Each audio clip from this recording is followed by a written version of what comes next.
Morning, dear students. This is Mr. Emil, and today we're going to deal with one of the most important grammar lessons. Before we start, let's see today's motto. From small beginnings come great things. Our outline of this lesson will be divided into 4 points. The first one is an introduction. The second one is how to deal with statements, and it's subdivided into 4 points. Number 1, tense changes to conjunction. Number 3, pronouns and possessive adjectives. Number 4, place and time changes. Number 3, questions, and we'll know how to change a question.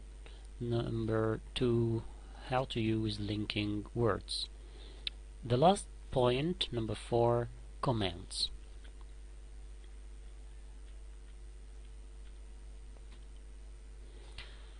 Number 1, introduction. What is meant by direct and indirect speech? In direct speech, we repeat the exact meaning through the words actually spoken by the speaker. We place inverted commas, and a comma or a colon is placed immediately before. How? Let's see an example. When I say, John said, I am ready, the between the inverted commas is the actual words said by John. Another example, but this time it's a question. John asked, can I open it? This is the direct question which was asked by John. But what about indirect speech? Or we may call them reported speech. We give the exact meaning of a remark or speech without using the speaker's exact words. Again, we use the meaning. We give the meaning, not the exact words. That is, we report the bit of language in our own words. Like the above example, we change it as follows. John said, and we omitted the inverted commas and used the conjunction that. Then we changed the pronoun I into he, and we changed the tense from present into past. So it reads as follows. John said that he was ready.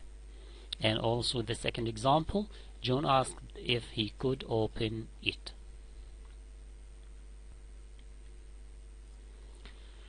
Reporting clause. It can appear in any position, beginning, middle, or end. Like this, John said, this is at the beginning of the sentence, that's mine. That's mine, John said. This is in the middle of the sentence, giving it to anybody or anyone. That's mine, John said. This is at the end of the sentence. So it has 3 positions: at the beginning, in the middle, or at the end. The subject of the reporting clause can be placed after the introductory verb if it's not a pronoun. Pay attention. That's mine, John said. That's mine, he said. That's mine, said John. These 3 statements are correct, but note that that's mine, said he. This is incorrect.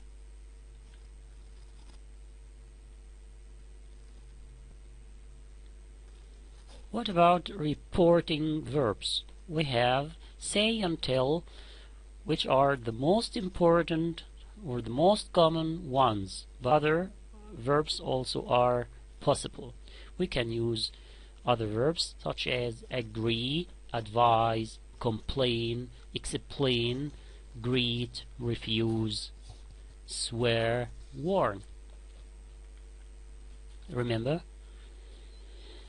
say is followed by IO, indirect object, plus DO, direct object. As this example, he said to me, Me here is IO. He was leaving. Tell is followed by IO, indirect object, plus DO, direct object. Example, he told me he was leaving. Me here is an indirect object. When we turn direct speech into reported speech, some changes are necessary because the speech is turned into the grammatical object of a reporting verb. And put in your mind that we have 4 steps. Number 1, tense changes. Number 2, using the conjunction that. Number 3, pronouns and possessive adjectives should be changed.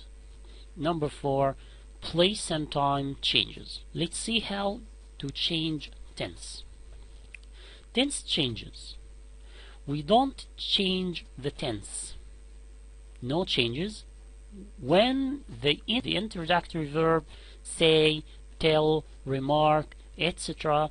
is in the present or present perfect or future. Direct statements can be reported with no changes of tense.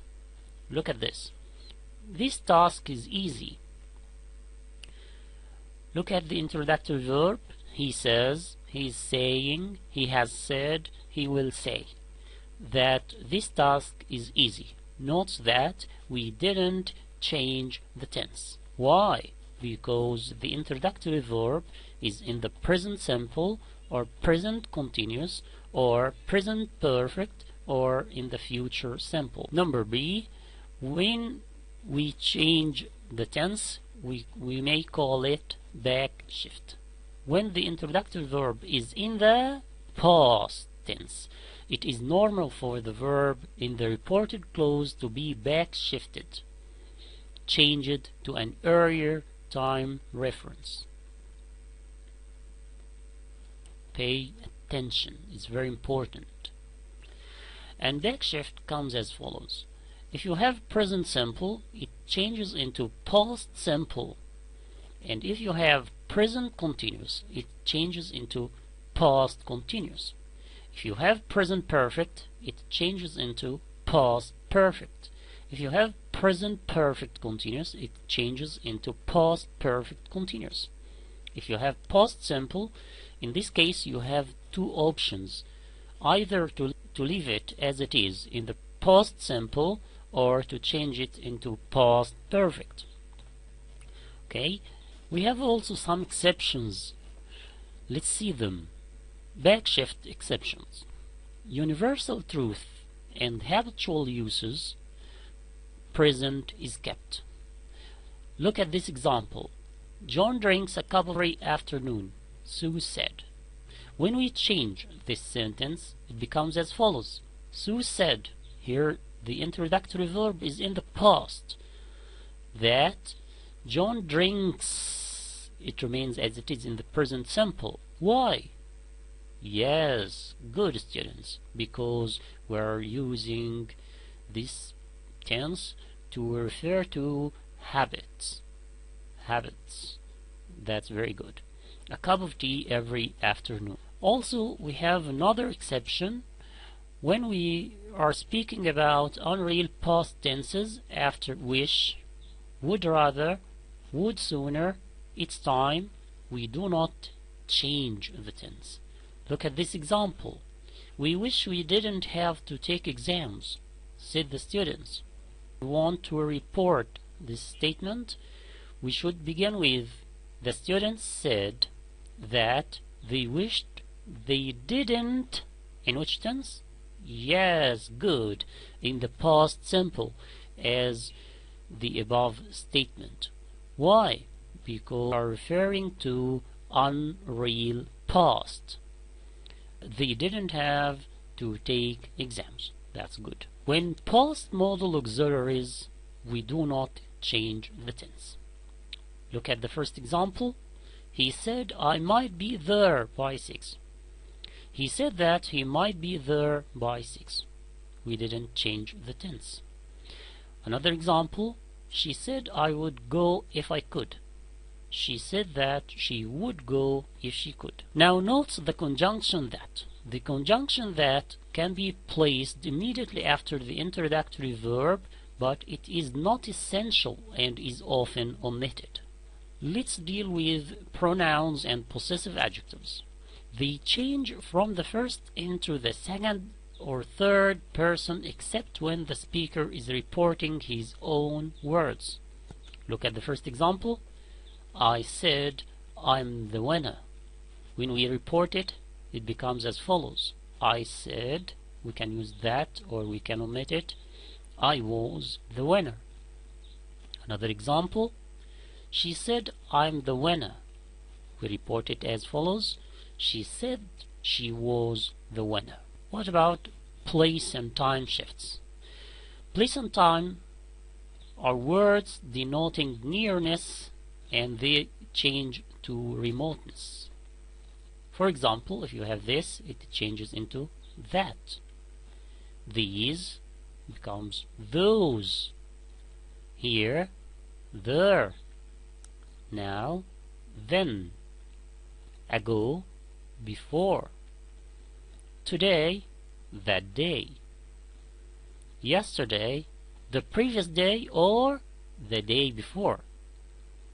Tomorrow, the following day or the day after. The day after tomorrow, in 2 days' time. Place and time shifts. He said, my brother graduated a year ago. We can report this statement as follows. He said that his brother had graduated a year before. Another example. I'm leaving the day after tomorrow. Ron announced. Pay attention here. We should start with Ron announced that he was leaving in 2 days' time. We met at the pub and he said, I'll be here again tomorrow. It changes as follows. We met at the pub and he said that he'd be there again the next day. Very good. Let's deal with questions. Rules for change of verbal tenses, pronouns, and adverbs apply. We should use the same rules. But pay attention. We must also add, number 1, interrogative becomes affirmative construction. Number 2, the use of linking words. Verbs change to asked, wondered, inquired, or inquired, and wanted to know. Number 1, interrogative becomes affirmative construction. Let's see how. Do is not used in the indirect question. The question mark is also omitted. And the most important thing, WH plus auxiliary plus subject to verb order becomes WH, or we can use if, plus subject verb. Look at this example. Where do you come from? He asked.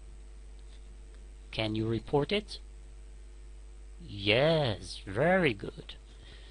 He asked her where she came from. Another example. She asked, did you see him? Can you report it? Very good. She asked if she had seen him. But notice we have some special cases. If we are speaking about polite requests, this means that a verb plus object plus to infinitive. For example, do you think you could help me? If we report it, it becomes as follows. She asked me to help her. Another example. Could you open the window, please? It becomes as follows. He asked me to open the window. Pay attention to the linking words. In this case, the linking word is not that, but it changes to number 1, if or whether, for yes or no questions. Look at this example. She asked, did you meet him? It becomes, she asked. We omitted the inverted commas and we use if. and then we change question form into affirmative form. She had met him. Very good.